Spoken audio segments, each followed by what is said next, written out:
मित्रांनो, शालिनी भक्तिसागरवर तुमचे मनपूर्वक स्वागत आहे। तर मित्रांनो, आषाढी एकादशीच्या तुम्हाला खूप खूप शुभेच्छा। तर मित्रांनो, आज आपल्याला एकादशीला 9 उपायांपैकी करा हा एक उपाय, तर धन वाढेल आणि विष्णू भगवानांची माता लक्ष्मीची आपल्यावर कृपा होईल। तर आपल्याला आषाढी एकादशीला कुठले उपाय करायचे ते जाणून घेऊया आणि शेवटपर्यंत हा व्हिडिओ बघा। कोणी चॅनलला नवीन आलं असेल, लाल बटनवर सबस्क्राईब करा, ऑलवर क्लिक करा, जास्तीत जास्त जणांना शेअर करा। शालिनी भक्तिसागर कथा हे सुद्धा माझं चॅनल आहे, त्या चॅनलला पण सबस्क्राईब करा आणि या चॅनलला पण सबस्क्राईब करा। तुमचं एक कमेंट्स माझा आत्मविश्वास वाढवतो। तर दररोज बीड या गावाची, देवरगाव या गावाची, पुणे, सुसगाव पुणे, बऱ्याच काही गावांच्या कमेंट्स येतात, तर त्यांना सर्वांना मी मनापासून धन्यवाद करते। आणि पुढे हा व्हिडिओसुद्धा शेअर करा, म्हणजे माझा व्हिडिओ जास्तीत जास्त जणांना शेअर होईल, तर ते पुण्यसुद्धा तुम्हाला लागेल। तर आता आपण एकादशीला कुठले उपाय आपल्याला करायचे, विष्णू भगवानांची कृपा आपल्यावर प्राप्त व्हावी यासाठी आपल्याला एकादशीला प्रभू विष्णूंना केशर कालवलेल्या दुधाने अभिषेक करावा, याने प्रत्येक मनोकामना पूर्ण होतात। एक दिवस अगोदर तुम्हाला तुळशी पत्र तोडून ठेवायची आहे। एकादशीला तुळशीला हात लावणे वर्जित आहे। तुळशीजवळ दिवा लावायचा आहे। त्या दिवशी आपल्या मनोकामना तुळशीला सांगायच्या आहे, अखंड सौभाग्याची प्राप्ती करून घ्यायची आहे। आणि या दिवशी तुळशीजवळ 108 वेळा ओम नमो भगवते वासुदेवाय नमः या मंत्राचा जप करायचा आहे। हरिपाठाचा जप करायचा आहे। विष्णू व्यंकटेश स्तोत्र या स्तोत्रांचं पठण करायचं आहे। लक्ष्मी मातेच्या 108 नावांनी आपल्याला कुमकुमार्चन एकादशीला सुद्धा आपण करू शकता। तर एकादशीला कुमकुमार्चन केल्याने सुद्धा आपल्यावर महालक्ष्मीची कृपा होते। तर एकादशीच्या दिवशी ब्रह्ममुहूर्तावर उठून एखाद्या पवित्र नदीमध्ये स्नान केल्यानंतर गायत्री मंत्राचा जप करावा। जर तुम्ही नदीमध्ये स्नान करायला जाऊ नाही शकत, तर घरच्या घरी गंगाजल आपल्या स्नानाच्या पाण्यात टाका आणि हर हर गंगे या नावाचा जप करून आपले सर्व दुःख दारिद्र्य दूर करून हर हर करावे, संकटाचा नाश करावा। तर या दिवशी आपल्याला आपल्या अंघोळीच्या पाण्यात सुद्धा गंगाजल टाकायचे आणि गायत्री मंत्राचा जप करायचे। धनवृद्धीसाठी विष्णू मंदिरात आपल्याला या दिवशी पांढऱ्या मिठाईचे नैवेद्य दाखवायचे, पेढ्यांचे नैवेद्य दाखवायचे। नैवेद्यात तुळस अवश्य असावी, याने विष्णू भगवान लवकर प्रसन्न होतात। या दिवशी विष्णू मंदिरात नारळ आणि बदाम अर्पित करावे, याने कामातील अडथळे दूर होतात। या दिवशी पिवळे कपडे, पिवळे फळ आणि पिवळं फूल आणि पिवळं धान्य विष्णूंना अर्पित करून या वस्तू गरजू लोकांना वाटाव्यात, याने देवाची कृपा होते। विष्णू भगवानांची पालनहर्ता विष्णू भगवान आहे, तर पालनहर्ता विष्णू भगवानांची आपल्यावर कृपा होते। एकादशीच्या दिवशी संध्याकाळी तुळशी समोर गाईच्या तुपाचा दिवा लावावा आणि ओम नमो भगवते वासुदेवाय नमः, ओम वासुदेवाय नमः, ओम श्रीम नमः या मंत्राचा उच्चार करत 11 प्रदक्षिणा घालाव्या। असे केल्याने घरामध्ये सुख शांती नांदते आणि संकट टळतात। या दिवशी दक्षिणावर्ती शंखामध्ये पाणी भरून भगवान श्री विष्णूचा अभिषेक करावा। असे केल्याने धनवृद्धीचा आशीर्वाद प्राप्त होतो। कर्जापासून मुक्तीसाठी या दिवशी पिंपळाच्या झाडाला पाणी घालावे आणि संध्याकाळी झाडाखाली दिवा लावावा। पिंपळाच्या झाडात प्रभू विष्णूचा वास असतो असे मानले जाते। एकादशीच्या दिवशी भगवान विष्णूंची पूजा करताना काही पैसे फोटो समोर ठेवावे। पैसे नंतर आपल्या पर्समध्ये ठेवावे, याने धनलाभ 100% होतो।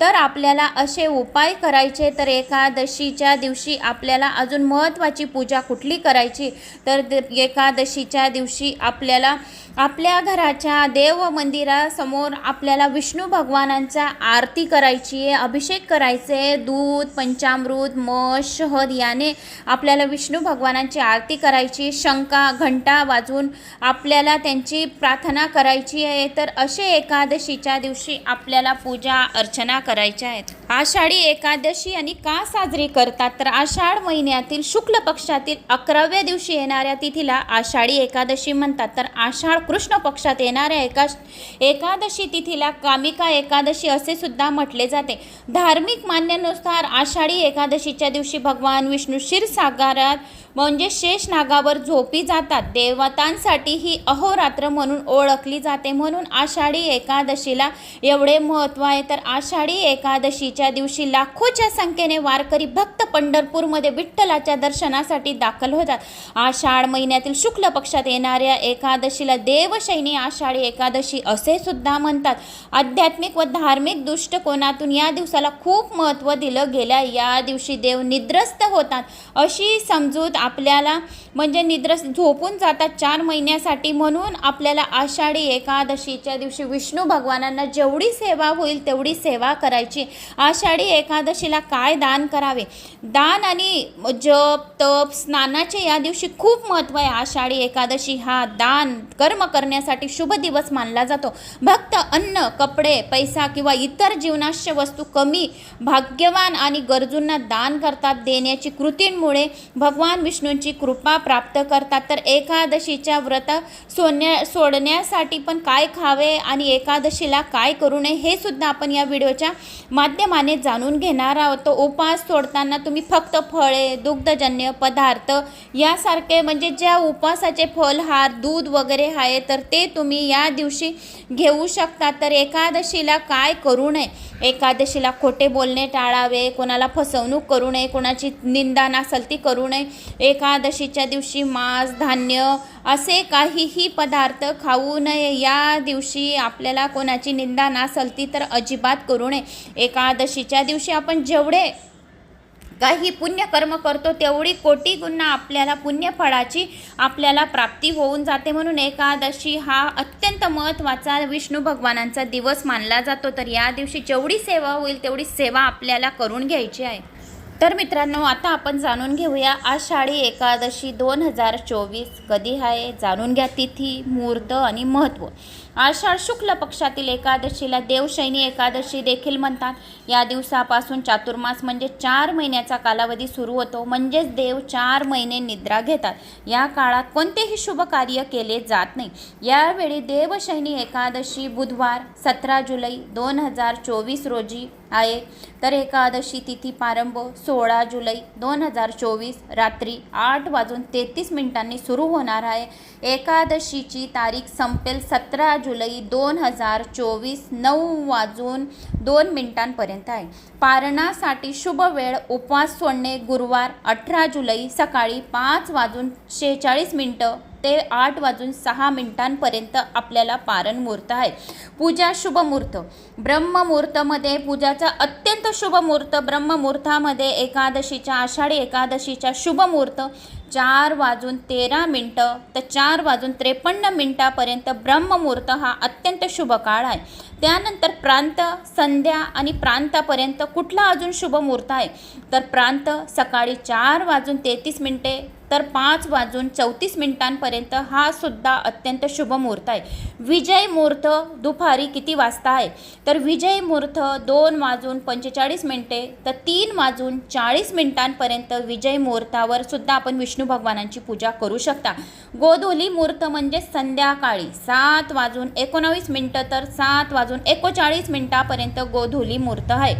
संध्या समयचा रात्रीचा शुभ मुहूर्त 7:20 तर 8:22 अमृतकाल संध्याकाळी 4:23 तर 6:03 अमृतकाल शुभ मुहूर्त आहे.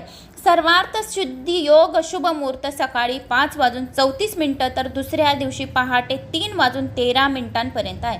अमृत सिद्धी योग सकाळी 5:34 तर दुसऱ्या दिवशी पहाटे 3:13 आहे.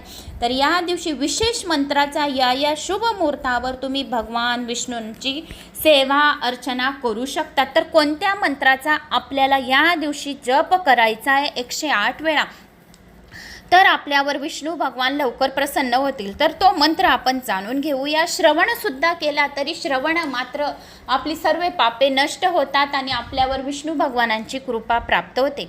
हरिशयनाचा मंत्र कुठला आहे तर हरिशयनाचा मंत्र सुप्ते त्वयी जगन्नाथ जमत तू सप्तम भवेदिदम विबुद्धे त्वयी बुद्धम च जगत सर्व चराचरम. अर्थात हे परमेश्वरा, तुझ्या जाग्या होण्याने संपूर्ण सृष्टी जागृत होते. तुझ्या झोपेने सर्व सृष्टी गतिमान आणि अचल झोपी जाते. तुझ्या कृपेने ही सृष्टी झोपते आणि जागते. तुझ्या कृपेने आमच्यावर आशीर्वादाचा वर्षाव कर.